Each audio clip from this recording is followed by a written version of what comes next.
Hello everyone, welcome to my August garden tour.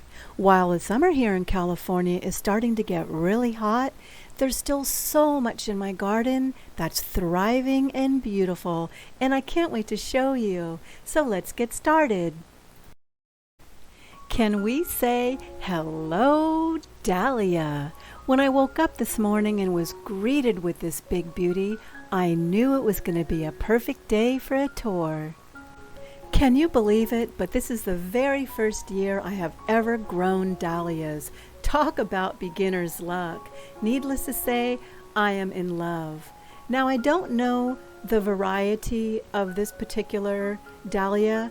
I just know that I bought it at the big box store. It came in a bag with a bunch of others, and it's a dinner plate. As you can see, my purple and pink petunias are thriving and still blooming like crazy. Even though the temperatures here in California are getting very high, I just keep them watered every day and they seem to be doing fine.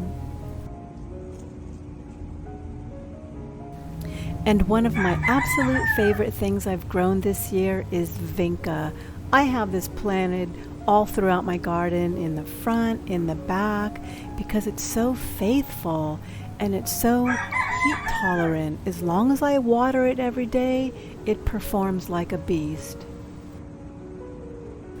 And in case you didn't know, I have an English Mastiff and her name is Rosie.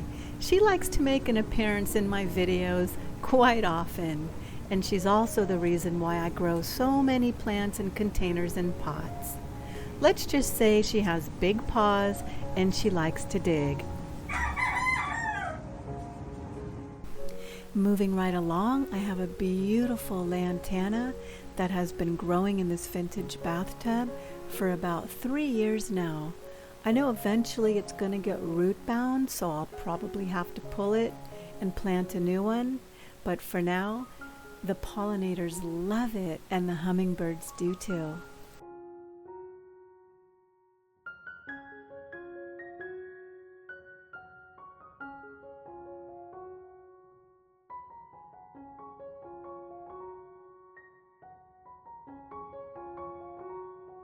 And this is a reason why I don't take my sunflowers down after they've died.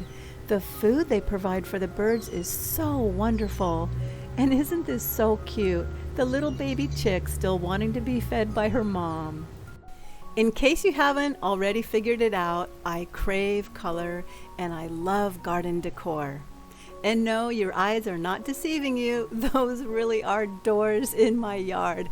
I know, I'm kind of crazy that way. 17 to be exact, and counting. Some of my doors are old antiques and some are new, but they're all hand painted by me. And my supertunia vista bubblegum is still going strong. As long as this plant continues to bloom for me, I will continue to feature it in all of my garden tours. I think it's so beautiful next to the plumbago. And can you believe it? But this is only one plant. I kid you not. One plant. It's so amazing. And this is my beautiful creeping Jenny, which provides a nice stage for my beautiful Encore azalea. Now I know why they named it Encore. Not only did she provide an outstanding show for me in the spring, but she's blooming again in the middle of summer.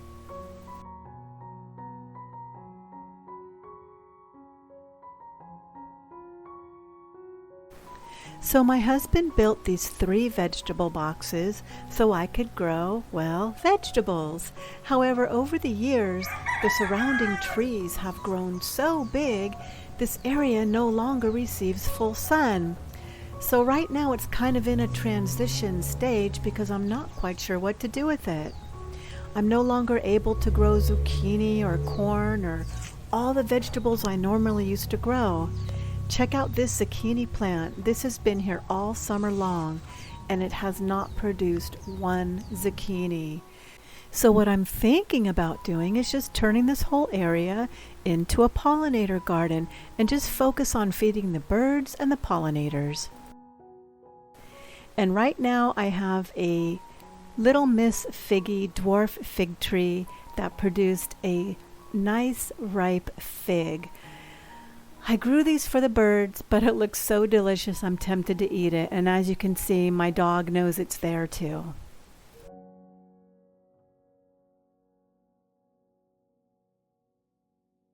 Take a little peek at my narrow space vegetable garden. Reason I have this curtain up is to keep the chickens nice and cool when the weather gets really hot. They appreciate the shade. So we have lunchbox orange snacking bell peppers. These have been producing for me all summer long and they've been absolutely wonderful. Ooh, and looky, I have more. Another lunchbox orange snacking pepper. This is my favorite cherry tomato. It's the Sun Gold. It's looking a little thin right now. I'm not really quite sure why.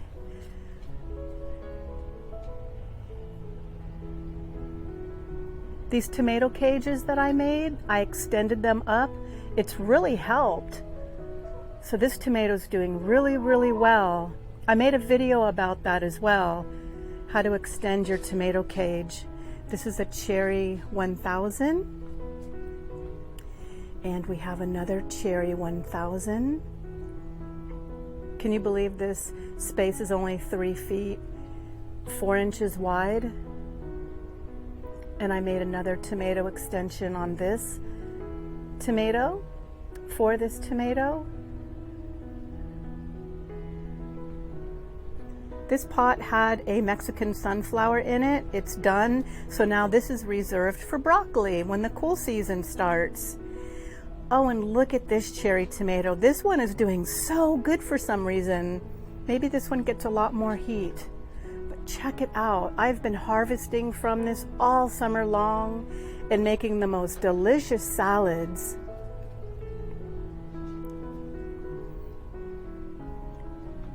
These pots are reserved for broccoli as well. They had Mexican sunflowers in them. We have 3 yellow squashes. I planted these late. We'll see how they'll do, but they're doing so far so good considering I planted these from seed.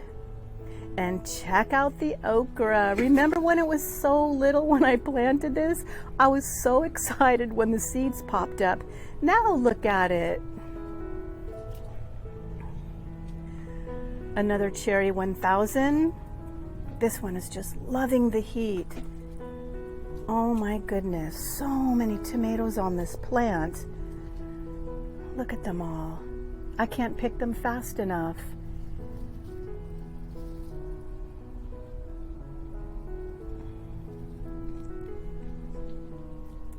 And back here we have another Cherry 1000. Look at that beautiful cluster of tomatoes. They really like it back here. It gets nice and hot for them. So beautiful. God is so generous to us. His creation is just such a beautiful gift. Yes, Mohawk, we haven't forgotten about you. Do you want to come over and say hello to all your fans? You've become quite a little star, haven't you? So that's my narrow space vegetable garden. If you have a lot of nursery pots laying around, this is a great idea to put them to use. Yes, that's right, Mohawk. You tell them. And if you also have a narrow space area like I do, may I suggest growing vertical? If you grow upward, then the sky is the limit. Here's something I haven't shown you in any of my videos. My little mason bee houses. I get both mason bees and leafcutter bees. The reason why I have these little guards on here is to protect the bees from the hummingbirds or any other birds who might want to eat them. So if you look very closely in the tubes, you will see little packs of mud. This is where the mason bee lays their eggs, and they protect each little pocket with mud. That's why they're called mason bees. Masonry. Get it? And here's the little empty cocoons after the mason bees chew their way out and emerge in spring. And if you've ever seen these round circular notches cut out of your plant leaves, well, that's the work of a leaf cutter bee. Unlike the mason bee that uses mud to seal off her egg chambers, the leaf cutter bee uses little pieces of leaves. And speaking of pollinators, here's my cute little pollinator watering station. I keep this little saucer filled with water so the bees and butterflies and any other pollinators need a little drink. The birds stop here often too for a drink, so I always make sure to keep this filled with clean water, especially in these hot summer months. Well, thank you so much for watching this video, and if you have any advice on what I should plant in my new pollinator garden, I would love to hear your ideas. See you next time.